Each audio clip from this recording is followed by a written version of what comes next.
get 2026 going. We're talking about 2026 and financial freedom here this morning. Obviously, we know it often brings financial goals when we talk about the new year. We have Dr. Stephanie Zepeda, Director of Financial Therapy Texas, here this morning. Happy New Year to you. Happy early New Year. Yes, happy early New Year. So finances usually somehow in people's New Year goal, New Year's resolutions, whatever that may be. What should that look like? Where do we start? Yeah, so we typically think of weight loss journeys, fitness journeys for, resolutions for New Year.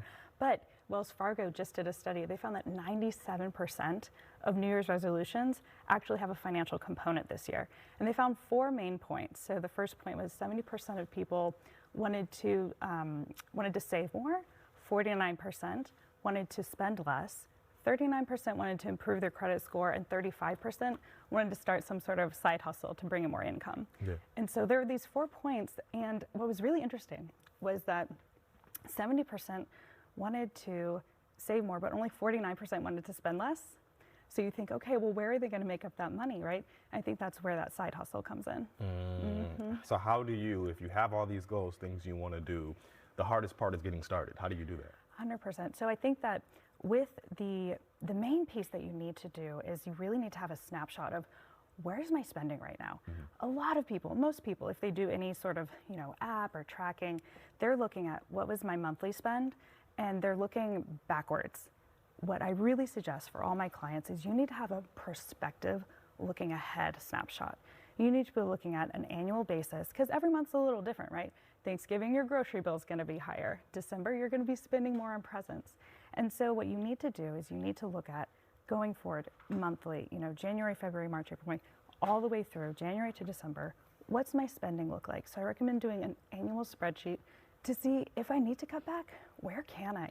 And then being honest about where you cannot cut back, right? Got it. Anything else that people should be keeping in mind when we talk about finances and goals going into the new year? Be realistic, right? I mean, I see a lot of people, they go in and they say, no spend January, right? It doesn't always work like that. It doesn't always work like that. Also, that can lead to, the data show that can lead to revenge spending later, where you think, what is that? Well, it's kind of like someone who does a no carb diet, and then all of a sudden that's all they're eating for the next month and they gain all that weight back. Similar thing. They might do no spend January and then they spend like crazy in February. And so doing something like that, not recommended. Doing something where it's slow and steady wins the race. If you're paying down debt, be realistic. Know that it's going to take time.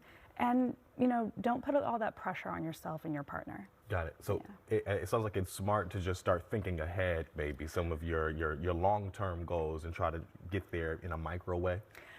Get there in a micro way and just set something up where you are realizing that, hey, if there's a bunch of debt, especially credit card debt, it didn't happen overnight. And it's not something that's going to be fixed overnight. We can all pray we're going to hit that lottery, but in case you don't, you need to be working the plan slow and steady. And hopefully we all win the lottery, right? Yes, absolutely. Right. Dr. Stephanie Zepeda, thank you so much and Happy New Year to you. Thank you. Happy New Year. All right, Melissa.